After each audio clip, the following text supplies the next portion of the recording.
Chers frères et sœurs, qui est le chef de l'Église? Si on n'y réfléchit pas trop, si on répond comme ça un peu rapidement, on pourrait dire le chef de l'Église, c'est le pape. Surtout après sa visite à notre pays, à Marseille. Qui est le chef de l'Église ici, à Valenciennes, Saint-Saulve, dans cette paroisse de Notre-Dame du Saint-Cordon? On pourrait se dire aussi, si on n'y réfléchit pas trop, on répond comme ça rapidement, on pourrait dire c'est le curé. Mais nous le savons bien, si nous prenons le temps de nous recueillir, de réfléchir, et le chef de l'Église, que ce soit l'Église universelle ou l'Église locale, c'est le Seigneur, c'est Jésus, le Christ. C'est lui notre chef. C'est lui notre pasteur. C'est lui qui nous conduit sur le juste chemin, sur le bon chemin, sur le chemin de l'éternité. Et il faut toujours nous en souvenir. Vous, laïcs, et nous, prêtres, curés, encore plus. Le chef de l'Église, c'est le Christ, c'est Jésus. Mais Jésus, quand il a institué l'Église au cours de sa vie terrestre, a choisi les apôtres. Parmi ses disciples, parmi tous ses disciples qu'il a appelés, il a choisi 12 apôtres pour être signe. Être ce signe vient à la suite de Jésus que le chef de l'Église, c'est le Seigneur, et aussi pour en assumer la fonction quand lui quitterait cette terre. Et les apôtres ont assuré cette fonction, ils ont été ce signe, ils ont transmis cette charge aux évêques qui ont appelé les collaborateurs, les prêtres et les diacres aussi. Aujourd'hui, vous accueillez un curé. Sa mission est d'être le signe, de rappeler à la communauté que notre chef, que nous avons un chef, le Christ, le Seigneur, que nous avons à l'écouter, à chercher ensemble sa volonté,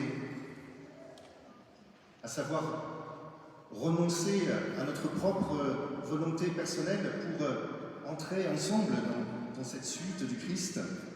Le curé en est le signe et il en assure aussi la fonction d'être pasteur. C'est le Christ qui lui confie cela à travers notre archevêque.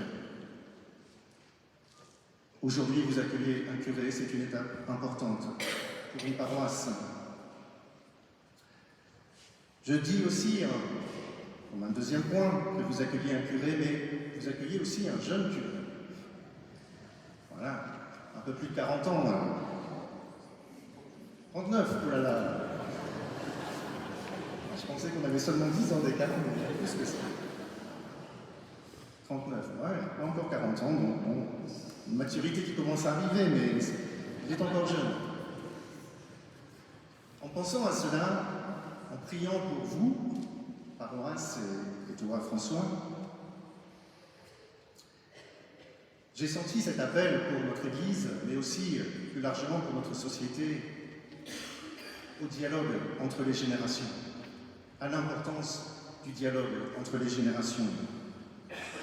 Dialogue difficile, exigeant, mais qui peut être tellement fécond. Bien sûr, une génération n'est pas monolithique. On ne peut pas dire cette génération-là, ils pensent tous la même chose, ils ont tous les mêmes aspirations. Non, bien sûr. Mais il y a quand même des tendances et des aspirations. Quelqu'un qui a grandi dans les années 50, 1950, 1960, 70, 80, n'est pas tout à fait pareil que quelqu'un qui a grandi dans les années 90, 2000, 2010. Il y a un contexte, une personnalité qui se forge dans la jeunesse et qui marque toute une vie. Il y a des aspirations qui sont différentes suivant les générations et certainement nous avons à partager, à échanger. Et je me suis dit que qui doit commencer, entre les aînés ou les jeunes, à avoir cette attitude de recherche, d'écoute, et je me suis dit, c'est quand même les aînés qui doivent montrer l'exemple. Voilà, ceux qui sont devant. Et je me suis dit, entre les générations, on peut vite avoir des préjugés, on peut vite avoir des jugements hâtifs, on peut vite se cataloguer, que ce soit dans un sens ou dans l'autre, mais que, voilà, nous devons chercher, nous devons essayer de comprendre ces aspirations, ces recherches d'une génération. Les aînés doivent chercher à comprendre les aspirations des générations qui leur succèdent. Et puis aussi, bien sûr, les générations plus jeunes doivent chercher à comprendre aussi leurs aînés, doivent chercher à comprendre leur histoire, les décisions qu'ils ont prises dans un contexte, non pas non plus aussi avoir des jugements hâtifs, superficiels sur les générations qui précèdent, sur les choix qu'ils ont faits, mais s'enrichir mutuellement, que ce soit les aînés par les jeunes générations, mais aussi les jeunes générations par leurs aînés, en essayant de comprendre leur expérience pour être forts, plus forts, pour connaître nos racines et avancer et inventer l'Église et la société d'aujourd'hui et de demain. Vivre en communion nos différences, chercher à nous enrichir, chercher à nous comprendre. C'est vrai entre générations, mais je me suis dit aussi, il y a d'autres altérités qui composent une communauté paroissiale, une société. Bien sûr, la différence fondamentale de notre humanité entre l'homme et la femme, là aussi, combien nous avons à chercher à nous comprendre, même si aussi là, tout n'est pas monolithique, mais il y a des différences fondamentales qui font que nous avons besoin de chercher à nous comprendre et à nous enrichir. Il y a aussi, bien sûr, toutes les différences culturelles, et aujourd'hui, dans notre monde, cela est très marquant, et aujourd'hui, dans l'Église, c'est la journée mondiale du migrant et du réfugié. C'est la 109e journée mondiale du migrant et du réfugié. Ça montre bien que ce phénomène des migrations n'est pas récent. Il a marqué toute l'histoire de l'humanité. Depuis 109 ans, l'Église célèbre cette journée. Et aussi cette richesse d'aujourd'hui, de nos sociétés, de l'Église aussi, une Église universelle, de savoir aussi nous écouter, chercher à nous comprendre. Personnes venant d'ailleurs, d'autres continents, d'autres pays, chercher à nous enrichir les uns les autres. L'Église est une communion, une unité dans la diversité, entre les générations, entre l'homme et la femme, entre les cultures. Cette pensée, ce désir de communion peut se fonder aussi sur les paroles du prophète Isaïe que nous avons entendues dans la première lecture. « Mes pensées ne sont pas vos pensées, dit le Seigneur. Mes chemins ne sont pas vos chemins. Autant le ciel est loin de la terre, autant mes pensées sont au-dessus de vos pensées. » Oui, Dieu est toujours plus loin, au-delà de ce que nous pouvons penser, de nos certitudes, de nos habitudes. Et ensemble, dans notre diversité de générations, nous pouvons nous enrichir et grandir dans la connaissance de notre Seigneur. Vous accueillez un curé, un jeune curé. Aussi, notre évêque lui a demandé d'être le doyen de Valenciennes, doyen des marches du Héros. Il peut y avoir un peu de confusion sur la fonction du doyen. Le doyen n'est pas le supérieur hiérarchique des curés des paroisses qui composent un doyenné. Ici, le doyenné de Valenciennes, c'est 6 paroisses, et le doyenné des marches du Héros, 3 paroisses. François n'est pas le supérieur hiérarchique des curés de toutes ces paroisses, de ces 9 paroisses. Le doyen, c'est une mission d'abord de communion. Il est chargé de rassembler, de réunir les curés de ces paroisses et de tous ceux qui participent à la charge pastorale, curiale d'une paroisse, laïque, diacre, pour d'abord se réunir, se connaître, s'enrichir de nos diversités,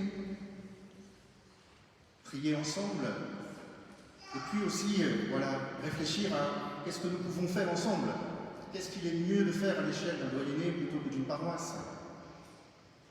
Voilà, le doyen, c'est celui-là qui est chargé de réunir, de faire se rencontrer des personnes, de veiller aussi sur elles,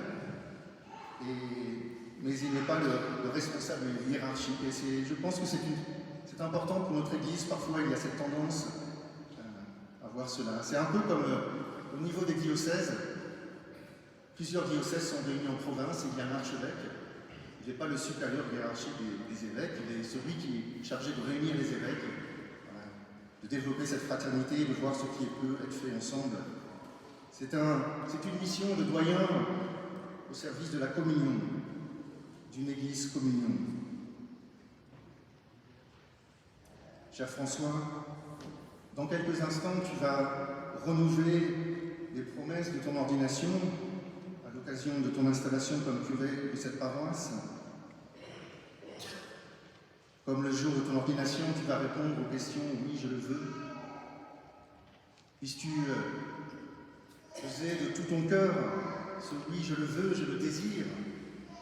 Je désire être prêtre, collaborateur des évêques pour servir et guider le peuple de Dieu sous la conduite de l'Esprit Saint et toutes les questions. Et il y a une question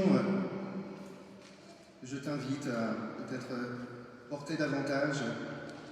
La cinquième question, veux-tu de jour en jour t'unir davantage au souverain prêtre Jésus-Christ?